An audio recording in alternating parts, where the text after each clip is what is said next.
هو الله الذي لا إله إلا هو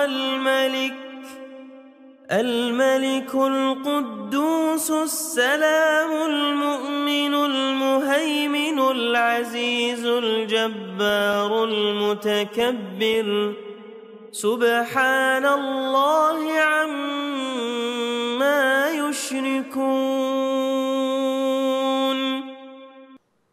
بسم الله الرحمن الرحيم. الحمد لله رب العالمين والصلاة والسلام على أشرف الأنبياء والمرسلين نبينا وحبيبنا محمد صلى الله عليه وسلم وعلى آله وأصحابه أجمعين.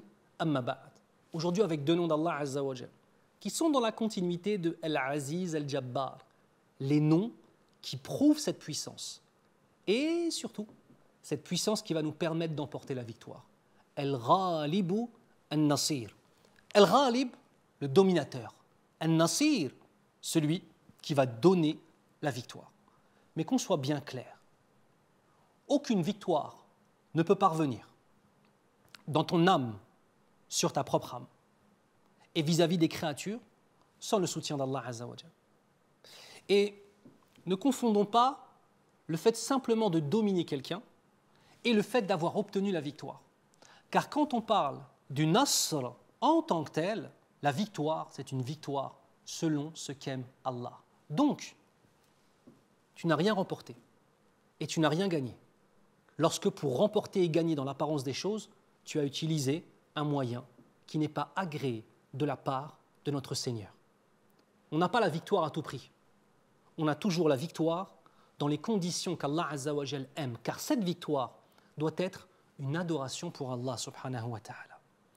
Premier élément vis-à-vis de ces deux noms, c'est qu'Allah Azza wa Jal est tout puissant et que rien ne peut s'opposer à lui. Il nous dit Wallahu ghalibun ala amrih walakinna akthara an-nas la ya'lamun. Ce qui signifie Allah prédomine en son commandement, mais la plupart des gens ne savent pas.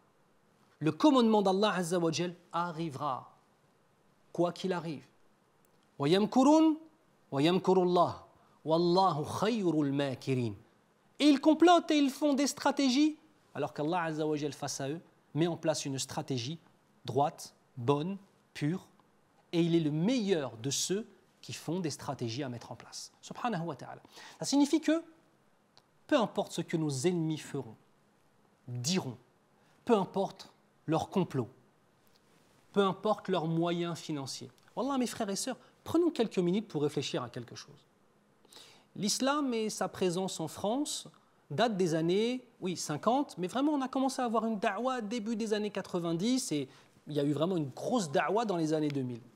Mais quels étaient nos moyens financiers? Wallahi al-azim. Avec des voitures qui tombent en panne toutes les 2 semaines, on est parti faire la da'wa, walhamdulillah, dans toute la France. Et n'oubliez jamais que ce ne sont pas simplement les gens qui sont apparents, comme par exemple moi ou d'autres sur Internet, ce n'est pas nous qui avons fait la da'wa. La da'wa a été faite par tous ceux et celles qui ont porté le message de la ilaha illallah. Et tous ceux et celles qui ont été là-dedans, ils ont cherché à obtenir une victoire. La victoire contre nos propres âmes. Et quand on voit cette da'wa qui est venue, wallah, on n'avait pas de moyens financiers. Vous savez, même sur la chaîne YouTube, etc., on achète notre propre matériel et on essaie de donner la bonne parole. Et en face de nous, Allah, des millions. Ils ont des millions qui dépensent pour tenter de vous éloigner d'Allah Azza wa Jal.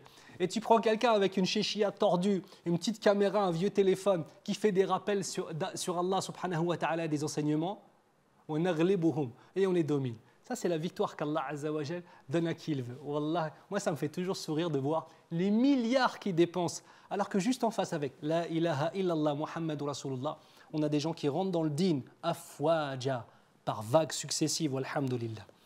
Deuxième élément, Allah Azza wa Jal, il est Nasir, il est celui qui va te donner la victoire contre tes ennemis. Il va te soutenir parce qu'il est juste. Rappelle-toi d'une chose, la justice, ce n'est pas défendre ton âme. La justice, ce n'est pas de défendre tes propres intérêts. La justice, c'est d'être au service du din, de clamer La ilaha illallah le matin, le midi, le soir, la nuit. Que chacune de tes prises de décision soit toujours dirigée vers la satisfaction d'Allah. Et là, tu es un abdullah, un serviteur d'Allah. Le abd, il est celui qui obéit. Si tu as l'honneur d'être appelé abdullah, le serviteur et l'esclave de notre Seigneur, et quelle belle appellation, wallah, qu'Allah fasse de nous des esclaves d'Allah Azza wa Jal. Quel plus grand honneur il pourrait y avoir que d'être celui qui a compris comment fonctionne le monde et qui se soumet à la volonté divine.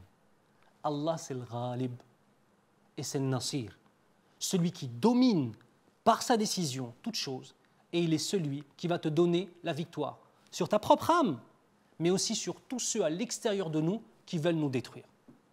Il s'attaque à ceux qui s'attachent à Allah. Ils n'ont aucune chance. Ils pourront détruire les maisons de nos frères et sœurs en Palestine. Ils pourront raser le monde. Wallahi, que notre foi reste intacte, incha'Allah ta'ala. Et cette lumière, elle va éclairer le monde, incha'Allah ta'ala. هذا وصلى الله على محمد وعلى آله وأصحابه أجمعين والسلام عليكم ورحمة الله وبركاته. هو الله الذي لا إله إلا هو الملك القدوس السلام المؤمن المهيمن العزيز الجبار المتكبر سبحان الله عما يشركون